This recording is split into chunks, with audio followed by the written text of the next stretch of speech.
All right, one of the hottest teams in America, the Tulane Green Wave. We're about to talk to their head coach. A reminder as you head to the games, or if you're looking for that perfect Christmas gift this time of year, the Pants Store, great locations all over Alabama and Leeds, Birmingham, Huntsville, Tuscaloosa, and Auburn, but anywhere in America, pantstore.com, pantstore.com, your game day headquarters, free alterations, free gift wrapping. Nothing says Roll Tide, War Eagle, and college football like the Pants Store. Ring number 20 last night by the College Football Playoff Committee. That's where you find the Tulane Green Wave. They are off this weekend. They do not play again until Thanksgiving, and their coach is with us now, Coach Jon Sumrall. Welcome in, Coach. How are you today? I'm doing great. Appreciate you guys having me on. Yeah, we always love talking with you. One thing I left out is you've clinched a spot in the American Championship game. Congrats on that. I know that's not the end goal, but boy, you got to stop, I guess, occasionally even as coaches and smell the roses. That's a heck of an accomplishment in year one. It is. Proud of our guys.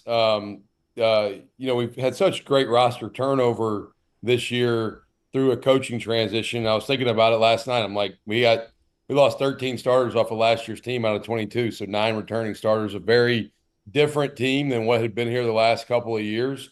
And for this group to really come together and buy in to maybe a lot of the new things has been fun to watch. And I'm very glad we have kind of what I would call a mini bye. We played last Saturday.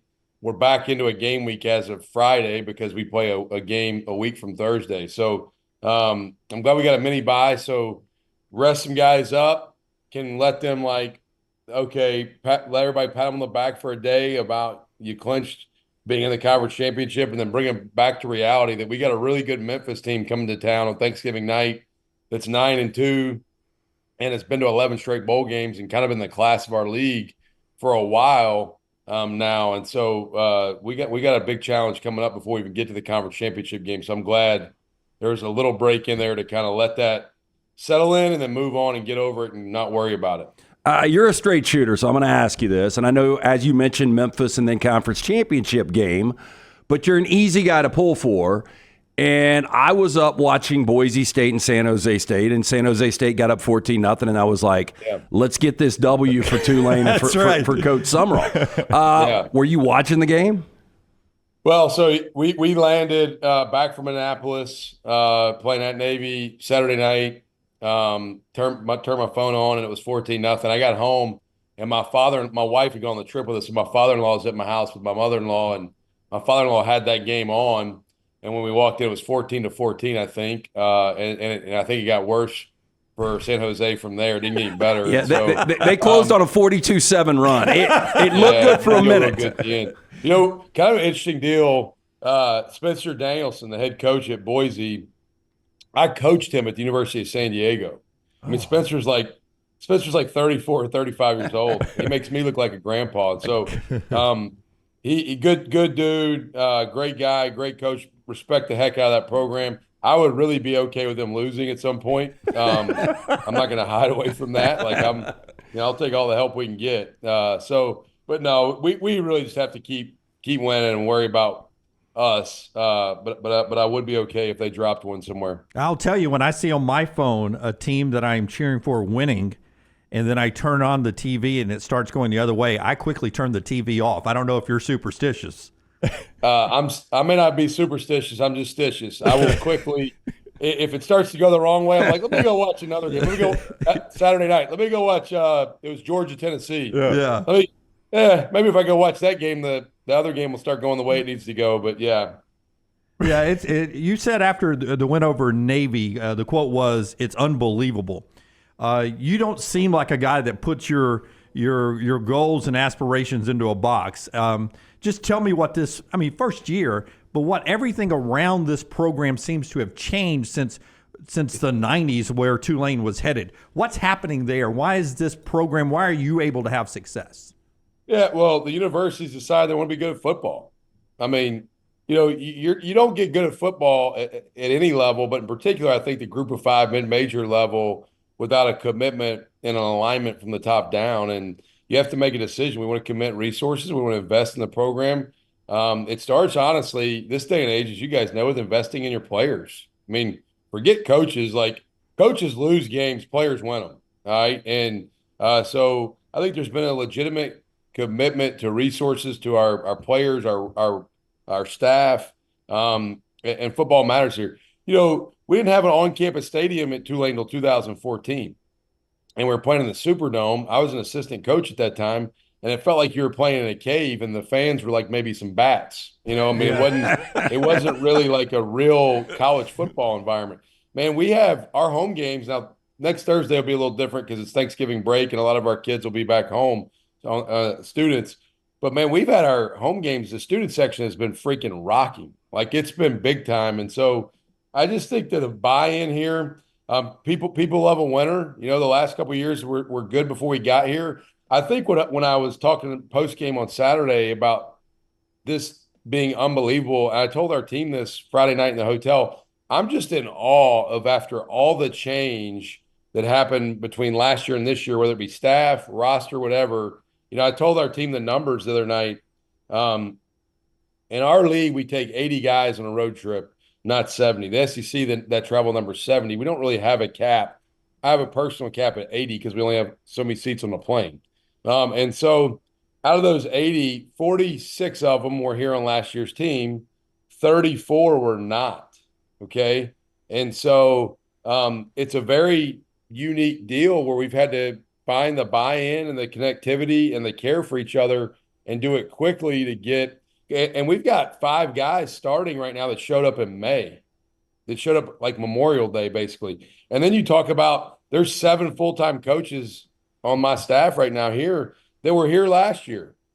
And then there's a bunch of the guys that came with me from Troy. And so it's been really, really cool to see so many moving parts buy in and become a team and care about each other and fight for each other. And so I'm just in awe. Like, I watch our practice. I'm in awe of our coaches. I'm in awe of our players.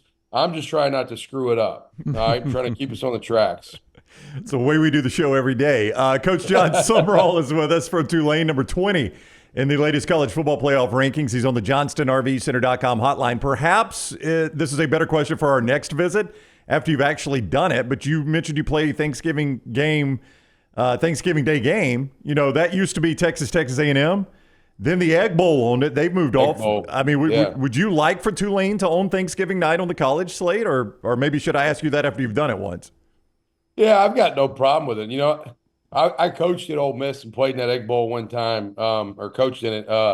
I'm good playing whenever. I'll play Thanksgiving, Christmas, whenever. It doesn't matter. I'm okay. I think it's probably good for our league and good for exposure because we're the only college football game on that day, and so I think it's a good, a good snapshot of our program for the country to look at, and for Memphis too in our conference. But I'm good with it. I got no problem with it at all. Especially, I will say this: our conference championship game in this league is on a Friday the following week, so I'm really happy because then I have an extra day on the other side. So that part, I've already looked at that schedule, and that helps a little. But I like it. I mean, look, man, it's football season. I'll play whenever. If you want us to play on any day of the week, we'll play in a parking lot. So we've got a Calcutta draft, and we draft different teams before the season. And I took Tulane, so I watch a lot of your football games. And congratulations, by the way, on a shutout. And for you being involved in this game a long time, I mean, shutouts just don't happen in college football. You guys have only given up 9 points in the last 3 games. And I think that was Tulane's first shutout since like 1967. You probably know they flashed it a couple of times on the game. It was a long time. I don't know the exact date, but it's been a really long time for a conference shutout. I know we had a shutout this year against Southeastern. But that, FBS and conference opponent, it has been like, it was some number, like I think it was 1950 against Vanderbilt is what somebody told me, last conference shutout. Okay. Is what I think they told me. But I was really pissed off the week before. We won 52-6. That's awesome. But we gave up a touchdown late in the game it was a freaking really bad football play by everybody on our defense. And we gave up a 75-yard touchdown run in a game where we gave up like 200 yards of offense. We're up 52-0. We gave up a 75-yard touchdown run. And I was ready to lose my mind on somebody that game. So I really wanted the shutout for our defensive staff, to be quite honest with you, because they work incredibly hard, and for our players. But Greg Gasparotto, our defense coordinator, he was with me at Troy, and we lost the shutout at Temple off of bad football by us. And so to shut out a team like Navy, who presents so many issues offensively, I mean, they do the 3-back option stuff, they do the wing T stuff, they do the shotgun power read perimeter run game. It's like all the stuff they do offensively it's a complete pain in the butt. And so to get a shutout in that kind of game is really, really impressive. And it's nice to get one against a quality opponent for sure. I'll be honest, I just had to search Wikipedia for you to see your age, because you started talking about head coach. You coached at San Diego. We brought up the Egg Bowl, and you were at Ole Miss. You've been to Kentucky, Tulane before. I was like, my God, is this guy in his 50s and just moisturizes well or something? You're only 42, but you've been everywhere. Your energy, are you having the best time of your life right now? Where do you get the energy to keep coaching? Because we talk to Kirby Smart every now and then, and we all talk on the show that it seems like he's starting to wind down a little bit. He's worn out. Yeah, he seems worn out. You seem to be just getting going. Well, I ran at 5:30 this morning. All right, I ran 3.5 miles. I do that every Monday, Wednesday, Friday, and so I'm not winding down. I think I'm just getting started. I'm having a blast. I thought it's funny you asked. This morning on my run, I thought about this. I wish I could, as a parent, I got 4 kids, and there's times where you catch a moment in your kids' lives where man, I wish this would just slow down for a second. I feel like that right now as a coach. I am having a freaking blast with this team. Because we got a redshirt freshman quarterback that had never played a college snap until this year. And when we named him the starter, everybody thought I was on drugs. They were all like, this guy, because we had 2 other veteran guys. Everybody thought we were going to name one of them the starter. And we got a young quarterback. We got a team that's very unique. I'm having a blast. Now, I won't say there's moments where our guys make me want to lose my mind. Like we gave up the touchdown against Temple. I was pissed, but I'm really having fun. I'm having a lot of fun, man, coaching with the guys I coach with. I got a freaking great staff, and I probably shouldn't say much good stuff about them because everybody will try to come steal them.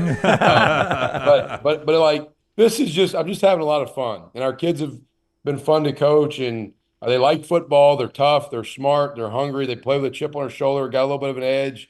I'm not slowing down. Yeah, I'm wide open. I might go to bed a little earlier than I used to, but I'm still up real early. Okay, again, a lot of football to play, but if you went out and you don't get into the college football playoff, it will be because you scheduled out of conference against Kansas State, really tight game where you had every opportunity to win, and against Oklahoma on the road. I know you use the phrase rat poison, like our man Nick Saban. This is some rat poison because I said it a couple of days ago. I think I said it last week. If you guys play Kansas State and Oklahoma again, right now, you guys would beat them. With all of that said, at the end of the season, will you look back and maybe think about how you schedule a little differently moving forward? Yeah, the schedules are done so far in advance. I didn't have any control over this year. And, I think we've established this mantra. We'll play anyone, anywhere, anytime. That's my mindset. I don't care. I would love to play an SEC team every year. I would. Why not? Why not play LSU or Alabama or whoever? Now, I don't want to play. We're not equipped to probably play 6 of them a year, but I think play at least one. I think the model, I've looked at it, all right, and I've studied this, believe it or not. The last 12 years, the average Power 4, Power 5, Power whatever it is now, opponent that a G5 team has played to get into what was the New Year's Six and now is going to essentially be the CFP is 1.1. That rounds to playing 1, not 2 or 3 or whatever. We play 3 next year. So, but, the number it looks like has been 1. Last year, Liberty got in and they played none. Okay. And so I don't know. It's hard. It's an inexact science on, is it go schedule hard people and whatever? I don't know. Whoever they put on our schedule, we're going to play them. We're going to give them hell. You know what I mean? And if we win them, I'm going to be really happy. If we don't, I'm not. Yeah, I love the attitude. What was the bourbon of choice after the Navy win? And did you drink it with your father-in-law? Does he drink bourbon? My father-in-law is no longer a drinker.